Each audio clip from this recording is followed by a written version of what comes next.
What's up, gamers? Matt again here with That's Fair Podcasting.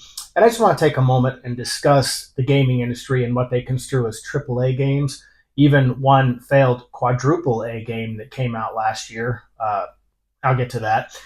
But I want to talk about how these developing companies have literally gained our trust for so long and then literally betrayed that trust by ignoring gamers. And to me, that honestly, it begs the question, are AAA video games even worth trusting anymore?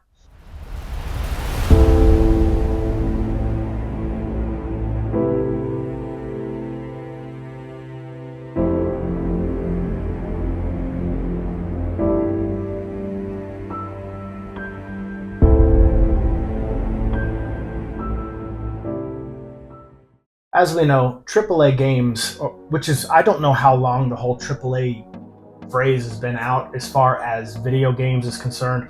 I do know that Ubisoft, which is where I'm going to start, decided to call one a quadruple A game in Skull and Bones, and that tanked.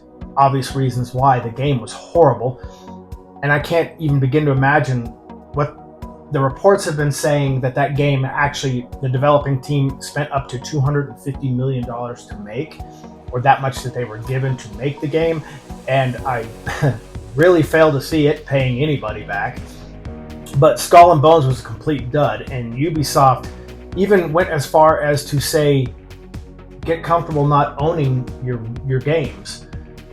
To me, you're going to put out failures, say stuff like that, and then Star Wars Outlaws comes along, and it failed hardcore, and I think they were resting on their laurels thinking that the name Star Wars in the title would have been enough. However, the cultural auto intake crowd will purchase games that are long-running IPs, such as Assassin's Creed Shadows, which is scheduled to drop March 20th. And that game has been mired in so much controversy, from broken Tory gates to stealing banners from reenactment groups, as well as Thomas Lockley, a historian and consultant on Yasuke, the legendary samurai, was not in fact a legendary samurai. He was listed in the history text, as a retainer, and after writing a fantastical novel fiction, of course, based on Yasuke, the legendary samurai, he changed the wiki pages, I should say, to more or less go with the narrative of his book. And there was another author, who I will keep nameless, who wrote a book called Tales of Idolized Boys, depicting adolescent boys with priests. I mentioned this in the last independent video I did for That's Fair Podcasting on Ubisoft, and it's as bad as it sounds, and I won't go into detail on that, but wow. And so this leaves them with literally struggling to make their company continue to be able to flourish, even though, let's be realistic, they're on the verge of most likely either bankruptcy or a sellout to Tencent. Now, they make AAA games that we have grown to trust, and they have literally betrayed our trust by not listening to us.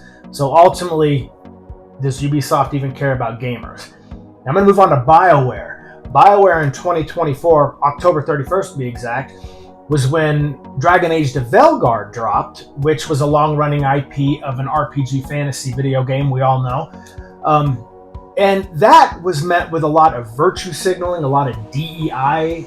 There was so much preaching to us that we just literally, I mean, there's a scene in there where Isabella doesn't use pronouns and has to pull a barb, so to speak, and do push-ups as a punishment for her not respecting DEI customs. Now, I don't know about you, but video games to me are my escape from reality. Escape from everyday news, escape from politics. When I get preached to in video games, like many of us, I'm fairly certain we're not going to buy it. And BioWare really needed to win because, let's be honest, in 2017 with Mass Effect Andromeda, and in 2019 with Anthem, even though Anthem sold well, it didn't take. And so BioWare has tanked in so many ways, and like Ubisoft, they're the only ones to blame. I mean, what do you say? I hate bringing up Bethesda, because I still have faith in Bethesda. Starfield did not give me a lot of faith. At first, it was immersive somewhat. But NPCs in Starfield, when you talk to them, it's almost like an NPC in a dream you may have. They're there, they're not very memorable, and they're soulless. I don't know about you, but over time we forget our dreams, which means any NPCs in our dreams we tend to forget too. And that's kind of how I compare them to NPCs in Starfield. Just lifeless, soulless people. And you literally feel alone in Starfield. And I almost feel like they were just worried about creating too many planets. That, I mean, so many were copy and pasted. You know, you go in, you raid a base, so to speak. It's the same thing over and over and over. You can only take so much of that. Like, you felt like it was regurgitating the same thing over and over. And I love Bethesda. Skyrim, well, we all know where Skyrim stands with us, I would assume. But Bethesda, I mean, they really need a win with Elder Scrolls 6. And I don't know about you, I'm a little fearful. And again, hard to trust AAA games. Then comes Naughty Dog. The Last of Us. I mean, let's go all the way back to the Nathan Drake series of Uncharted, and then The Last of Us. The first one, you're Joel. You're trying to save Ellie. You're taking her to safety. You know, everything you do for Ellie, it's based on how Joel ends up growing a relationship with her. And then in the second one, it comes along, and they kill him off. What was her name? Abby Anderson? She just kills him off. Just beats him to death, and just like, you're just left there with, what the hell is that? And then ultimately, The Last of Us Part 2 just, literally, it was a little too into being feminine. I mean, I don't have a problem playing females in video games, protagonists. Like, you know, I loved Lara Croft in the Tomb Raiders. Now, the Perfect Dark Zero is an example. Not now. Have you seen what they've done to her lately? Good God. But, you know, I really felt let down by Naughty Dog in the second Last of Us. And then, of course, they have Intergalactic, the Heretic Prophet coming out. I think we all know where that's going. I think we all know the direction they're going. And I think that many of us have no interest in partaking in that one. I don't know about you. I can't speak for you all, but I can speak for myself. No way will I be purchasing that one. Let's go to Obsidian. Now, they have Avowed coming out. In fact, I think it is the 12th of February. I do believe there is a early play access maybe coming out today. Don't quote me on that. I'm not buying it, and I don't plan on playing it because, well, Matt Hansen didn't help that. Wasn't he the one, I believe, that said, well, if you don't want the game, don't buy it? Don't worry. That's a horrible take, especially when you're trying to sell a video game. I don't think that would be necessarily my way of repping it via PR or whatever. But hey, whatever, Matt Hansen. You know, I remember Obsidian doing Fallout New Vegas, and I remember being in awe of that game. I mean, I was absolutely in love with that game. My favorite Obsidian game of all time is Alpha Protocol. Hell, they even did the sequel to Knights of the Old Republic 2, The Sith Lords. So Obsidian has a hella good track record. It's just that Avowed is more or less a void in this matter of opinion. And then CD Projekt Red. Oh yes.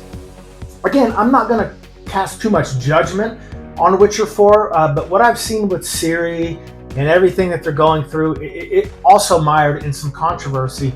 I loved CD Projekt Red. Witcher 3 and Cyberpunk 2077. Played them religiously. Shit, who didn't? But I think we can tell the direction they're going. So it seems that this is just opinion, but I really do hope that they do it justice. I don't mind playing as Ciri. I understand that her looks aren't what we're used to, but again, they age. I'm not hung up on her looks either. I'll give it a chance, but I never pre-order. Thanks to some of my favorite streamers out there. You know, you have obviously Asmon Gold, Vera Dark, Hypnotic, Smash JT, and Demion. Legendary drops. My favorite being Dr. Disaster. You have these streamers out here that have helped me in so many ways, and I don't pre-order. I wait for ratings, and I wait, and then I purchase. A little bit of DLC is not worth to me a pre-order, and then pre-ordering shit. Again, just a matter of opinion. Real quick, let me talk about some ex-members of BioWare who formed Archetype Entertainment, and they have a game coming out called Exodus, which I'm extremely excited for.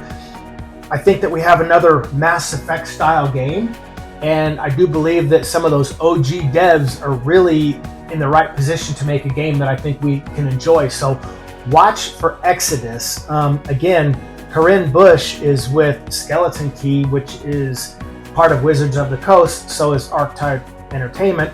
Let's pray to God Corinne Bush stays completely away from Exodus and obviously Archetype Entertainment, because let's be honest, we don't want another Dragon Age Velguard. I don't.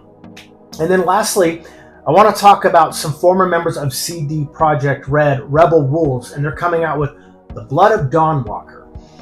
And if that game doesn't excite you, for those like me who don't want to be preached to, who don't want to see the pandering, I mean, we're going to face Shields.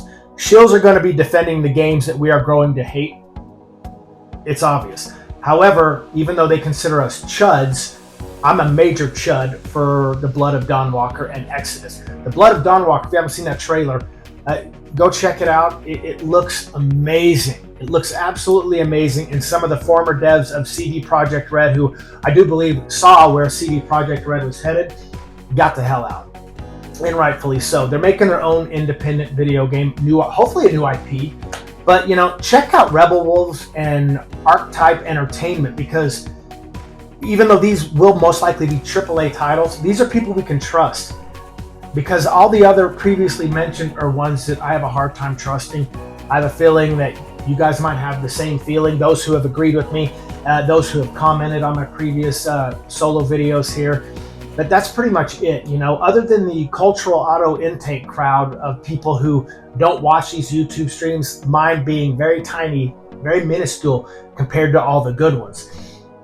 If they don't watch them, they're not going to know. So they will automatically purchase based on past experiences and successes with these IPs, with all these gamer developers. But anyway, guys, thank you so much for listening. That's really all I had for today. But tell me what you think. Anybody out there want to tell me what they think about some of the upcoming IPs that they used to trust and are having a hard time? Or are you ignoring all of the all the hoopla or controversy surrounding things like Assassin's Creed Shadows or Witcher 4, or the upcoming Mass Effect, which I'm hoping is a success regardless of where BioWare has gone lately. But anyway, again, guys, if you don't mind subscribing to That's Fair Podcasting or liking this video, it helps throw it out there and make it more of a streamable video. And if not, thank you so much for making it this long with me. And guys, as always, gamers, all love to you, and I am outro.